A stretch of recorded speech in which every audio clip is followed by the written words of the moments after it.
What's going on, everybody? It's Matt, aka the Lumberjack Landlord. We're here with Mike Zuber, One Rental at a Time, and the proud publisher of a new book.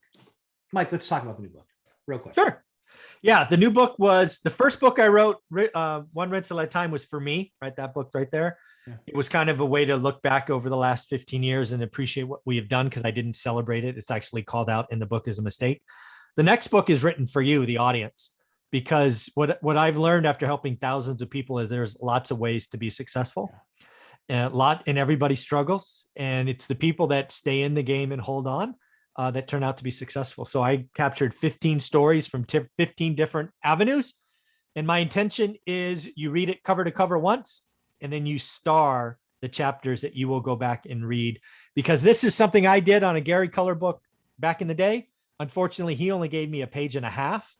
I've given you 10 or 12 pages per story that you can just sink your teeth into and read and reread and just keep going. So I wrote it for you. Hope you enjoy it.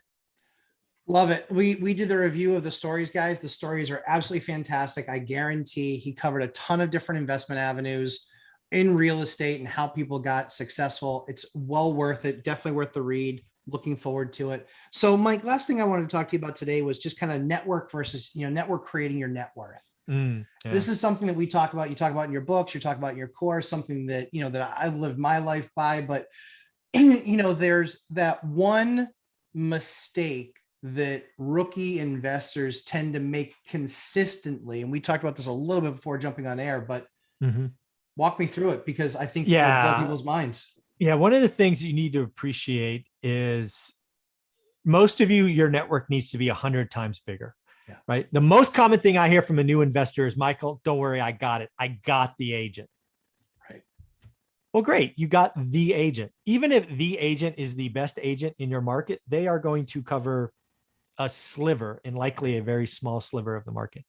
What you need to have is you need to have relationships with 100, 150, 200. And again, I'm not saying immediately, but you should never stop networking with agents and bankers and contractors and painters and electricians. You are never done networking. And, that's something, actually, one of the stories in the book of somebody who started investing in the 80s with credit card calls out is never stop. And I totally agree, right? I probably have in my phone 100 to 150 agents in Fresno that I've spoken with and respected enough to save their number. Sure. But there's probably 300 or 400 more that I could call, and they would take my call. So never stop. And it's never one agent, but always be upfront. Always tell them you're going to dance with the person that brought you the deal. Never waste anyone's time. Remember, this is a relationship or networking business. So treat them how you want to be treated. That's right. And you're never done networking, right? In the course, we talk about step 4 or 5 is I want you to meet, ideally one new person a day.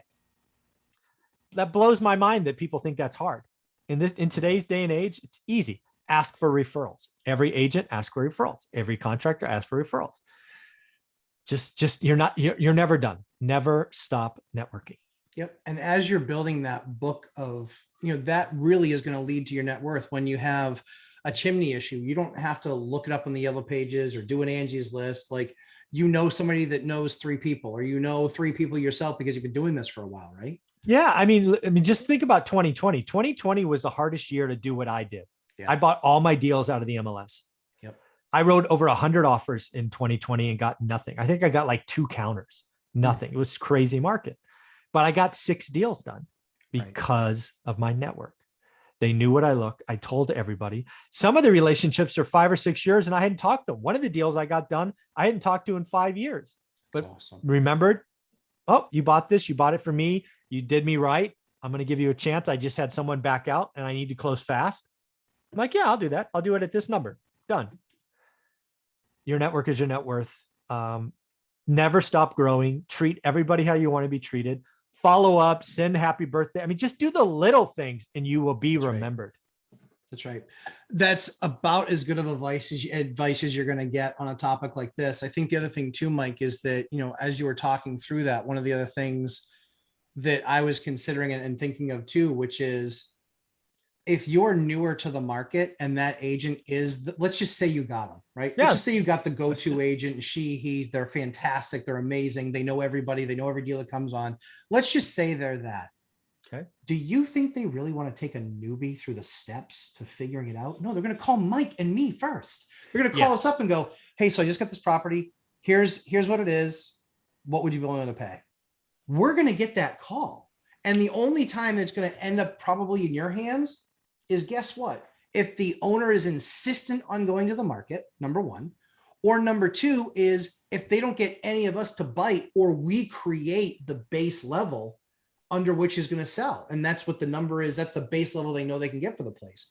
So then they start introducing retail buyers, which when you're brand new, you're a retail buyer. For sure. Because you're not buying off market stuff and you're not buying deals. I mean, you're buying a deal that's a retail deal, largely speaking. So something just to keep in mind, like Mike said, have those relationships, always ask for those referrals, always be nice and treat them well. Just a good human principle. Be a good person. Yeah. You're a good human principle, but even more than that is it certainly is going to help your business and help your business grow. But also keep in mind that even when you find that the agent, you're not promised undying loyalty to them and bringing them into other deals that other people bring with you. I learned very early in the business, I dance with the one who brung me. If you were the one who brought me the deal, I'm not bringing another agent to the party, even if it's an agent that I like or an agent that is my agent. I'm going to close the deal with you because you thought enough of me to try and do the deal. The last thing I'm going to do is cut your commission in half. Yeah. I let agents double in all the time. Yeah. And Mike, does that improve or make less likely the fact that you're going to win that deal if that one agent is getting double the commission? I would say it increases my chances of success fairly high. So bring your own agent at your own peril. And I have no problem with that if it's a retail deal on the retail market. Yeah. But if you're trying to put something together, you need to respect the fact that that person created that opportunity, because that's the most difficult part, is creating the opportunity. You need to respect that. You need to respect the work that they put in. That's what makes them different than 95% of the agents out there. That's what makes them different. So Mike, where can everybody find you, my friend? This was a brief topic, but one I wanted to make sure we handle because your network is your net worth. Oh, without question. It is probably the thing that has made me the most money over time is my network, right? And you can find me one rental at a time. Just put in your Google search bar, books. Wow, I get to say that now. Books now. Yeah, with an S. Website, YouTube channel, Instagram. Guys, it's all there. The value that Mike provides is absolutely phenomenal. Me as an investor of now 80-ish units, I still watch a lot of Mike's content because it really covers the spectrum, and I'm always trying to learn from other guys that are doing the same thing that I'm trying to do daily. Every day. So yeah, we try and create a lot of great content for you. Hit that like button, subscribe, and 11:30 a.m. Eastern time on Sunday, live webcast with the Lumberjack Landlord, and we will be sending that link out shortly. Mike, have an awesome weekend, my friend. Thank you so much. Take care, brother. Bye. Take care.